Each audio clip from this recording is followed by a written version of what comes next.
ब्रह्मदेव आणि केतकी पुष्प यांना शंकराचा शाप.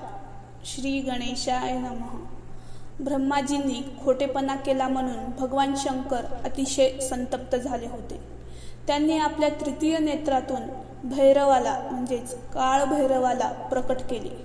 त्याला ब्रह्मदेवांना शिक्षा करण्यास सांगितले. त्याने त्यांचे 5वे मस्तक तलवारीने धडावेगळे केले. ब्रह्माजी प्राणभयाने व्याकुळ होऊन थरथर कापू लागले. भैरवाचे पाय धरून क्षमा याचना करू लागले. त्यांची अवस्था पाहून श्री विष्णू कळवळले. ते शंकरांना म्हणाले, हे महाप्रभू, तुमच्या कृपेनेच ब्रह्मदेवाला हे 5वे मस्तक प्राप्त झाले होते.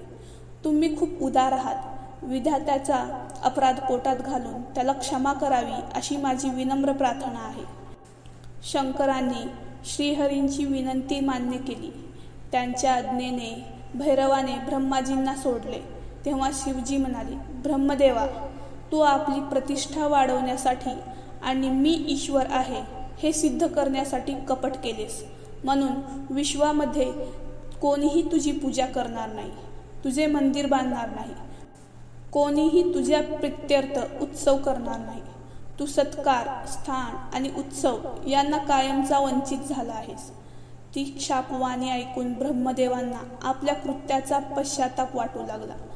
त्यांनी भगवान शंकराची क्षमा मागितली आणि आपले 5वे मस्तक पुन्हा प्रदान करावे म्हणून विनंती केली.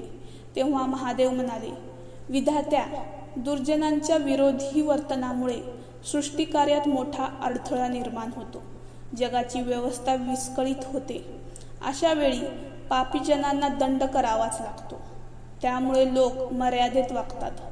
मी तुला 5वे मस्तक देऊ शकत नाही, पण निजकर्माचा पश्चाताप करून तू माझी क्षमा मागितलीस म्हणून तू यज्ञाचा आचार्य होशील आणि तुझे स्मरण केल्याशिवाय कोणताही यज्ञ पूर्ण होणार नाही एवढे वरदान देतो. मग भगवान केतकी पुष्पाला उद्देशून म्हणाले, दृष्टा, तू येथून निघून जा. मी तुला माझ्या पूजेतून वर्ज्य केले आहे. यापुढे मी तुझा कधीही स्वीकार करणार नाही. ते ऐकून त्या पुष्पाला अतिशय वाईट वाटले. शिवचरणी मस्तक ठेवून ते क्षमायाचना करू लागले.